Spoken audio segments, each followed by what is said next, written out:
Hello, I'm John and welcome to my games review and cookery show called Let's Bake and Play. So why games reviews and baking? Well, I really love video games and really love baking, so I thought, well, just put both together. And the makeup slash cat videos weren't really working out very well. Today, we are baking bread and playing Civilization V's latest expansion, Brave New World. So why bread? What's that got to do with the grand scope of history? Maybe it's the association of technology and food production guiding the rise and fall of civilizations, or the fact that you'll be quite preoccupied with just one more turn, that you're going to need something that doesn't need your full attention. Do pay attention for this bit though. All you need to make 2 plain white loaves is some strong white bread flour, salt, some easy bake yeast, 2 loaf tins, a bowl, lukewarm water, and time. Lots of time. Now, strong bread flour is different to plain or self-rising flour used in making cakes or pastries. Strong bread flour has the protein you'll need for the bread to rise. If you use something else, your bread is probably going to go flat. Now, you want to use easy bake yeast, sometimes called easy blend or instant dried or some other variant. You want to use this rather than fresh yeast, mostly because they make your life an awful lot easier. So use the instant yeast and you'll have perfectly good result. If you don't have 2 loaf tins, you can use a bigger loaf tin, or instead use a well-greased baking tray. Other things that you might find useful in all this is some kind of measuring spoon for measuring out the salt. If you don't have a measuring spoon, then you're just going to have to use a few large pinches of salt. It all starts quite nice and simple. In fact, pretty similar to the way Brave New World starts. The very early game of Brave New World has changed very little from the base Civilization V game. You'll explore, build the same kind of buildings, and fight barbarians. Not much was broke in this phase, so it remains the same. 2 changes you'll see though are an improvement of barbarians and an overhaul of trading. Barbarians keep up with tech better and have more variety, keeping early ages a little bit more varied. Trading is now an active system rather than a series of passive benefits.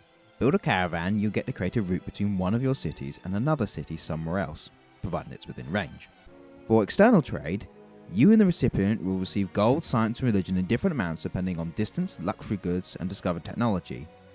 Internal routes can funnel food and production between cities. The changes to trading make a significant impact on the game. It changes trading from being a simple connection-based thing between cities and more based around roads into an actual active component of the game, where you can use it to spread your influence or use it simply as a money gathering method. But regardless of what strategy you pick, you are going to need trading. Even the most isolationist warmonger is going to have some trading if he doesn't want to go bankrupt. And even the most passive of players is going to have to guard their caravans and protect their ships from pirates. Speaking of getting involved, let's get to baking. Mix the flour, salt and yeast in a bowl. Make a well in the center and add the lukewarm water, and then mix with your hands to make a soft but not sticky dough. If you're lucky enough to have a food mixer on hand, use it with the dough hooks on the lowest kind of speed. It's certainly a time saver. If the dough is far too sticky, add flour. If it's still kind of far too crumbly and not coming together, add some water. Now once the dough has all come together, it's time to knead. Lightly dust the surface with flour. Work the dough into a ball. Now grab the edge of the dough and pull away while holding the other side. And then gather the dough back into a ball. Give it a quarter turn, and repeat this for 10 minutes. Now this is where having a mixer comes in real handy, as you can simply put the dough ball into the mixer with dough hooks and work it for 5 minutes on a low speed. Now once the dough is thoroughly kneaded, put the dough back into a bowl, cover with a damp tea towel, or failing that a plastic bag, and leave to rise until double in size, which can take 1 hour if it's in a warm place, 2 hours if it's at room temperature, or 3 hours in a cool place. So while you wait, let's get back to Brave New World for a few more turns. The mid to late game of Brave New World is where the changes to cultural and diplomatic victory begin to appear, through the addition of the World Council, archaeology, and tourism. The World Council, once founded, allows civs to propose resolutions and then commit delegates to their success or failure. Being host and building a few particular wonders grants you delegates, but the majority of delegates come from allied city-states, giving you more reason to be their friends or flatten them under your boot heel. The resolutions can embargo nations, boost the sciences, declare world religions, ban particular luxuries, or start global projects. Each could benefit or harm you, depending on what strategy you have, and so that all players are going to have to pay attention before they find themselves taxed for all their military units or having their particular luxury resource banned. The World Council gives players something to argue over as a group, rather than most diplomacy in the game being centered around two players squabbling over resources. Any strategy that you go for, whether it be military dominance or cultural victory, you're going to have to get involved with the World Council at some stage, if only to try and stop them from banning the resource you need, or to try and sneak in your proposal that hopefully should benefit you and a couple of other people. I can see this working fantastically well in multiplayer games, where players are going to have to use all their best persuading, lying, cheating, backstabbing, subterfuge, and general diplomacy in order to convince other players to help vote for their cause. And will probably work better than the single-player version, where it's a lot harder to buy out all the city-states in multiplayer, given that so many other players are going to need them. But it's still good fun in the single-player. The World Council is now where the world leader victory is now voted for, which gives diplomacy a much better sense of fitting into the rest of the game, rather than feeling sort of tacked on towards the very end of the game. Tourism is the major reworking of culture and the cultural victory condition. No longer is it the case that you have to fill 5 social policy trees to win. It's now achieved by having total cultural dominance by having vastly more tourism than their culture. Tourism is your offense to their cultural defense. You boost tourism by having diplomats, shared religions, same ideologies, and open borders.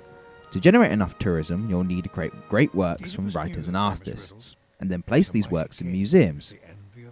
There's also a fun little minigame where you can get boosts to your tourism by grouping them by similarity or differences for a few extra points. You can trade with civs for their works by using a neat little swapping interface, trading like for like. It's a much more challenging victory than it used to be, requiring you to flex military, economic and political skills. This new system though, however, allows a lot more different kinds of strategies than the previous cultural victory permitted, as you can now afford to have vast numbers of cities and have very low culture, but still have extremely high tourism, which adds some options for the player who wants to win by peace rather than by war.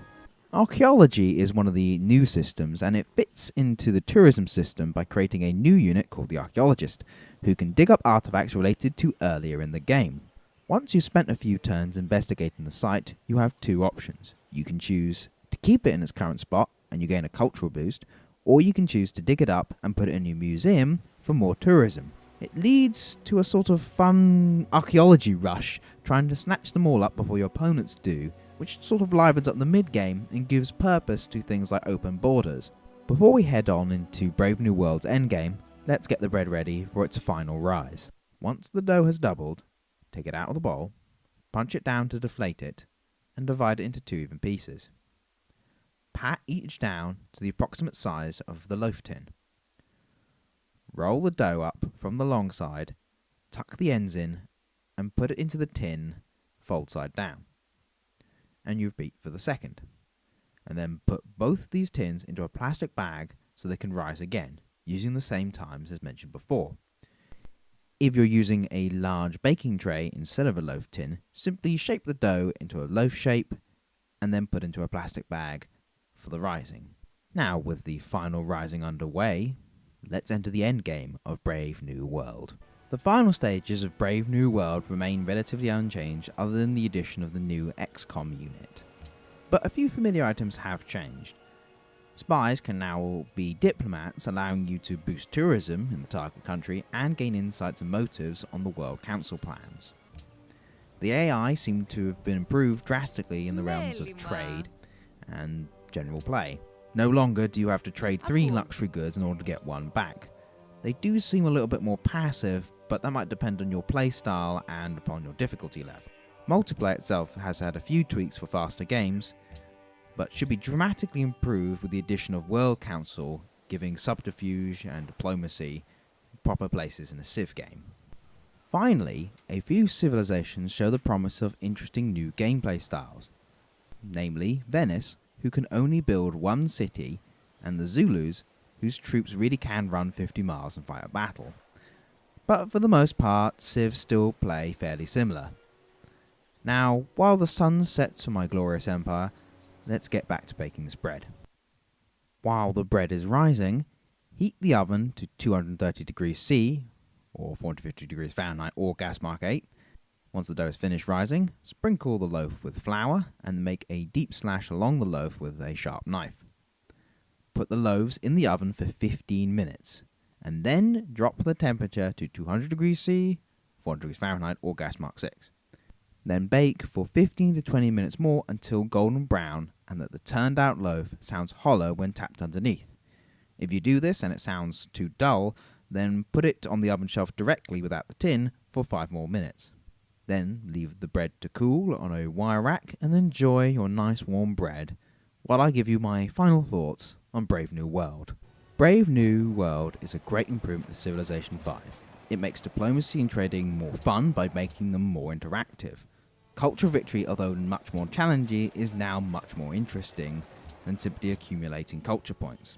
The AI have had a bump, which makes the life a little bit more interesting in single player.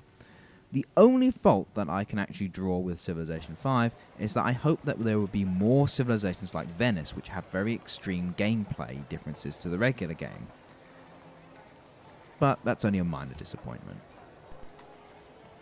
For Civilization 5 fans, you need to get this game in your life right now.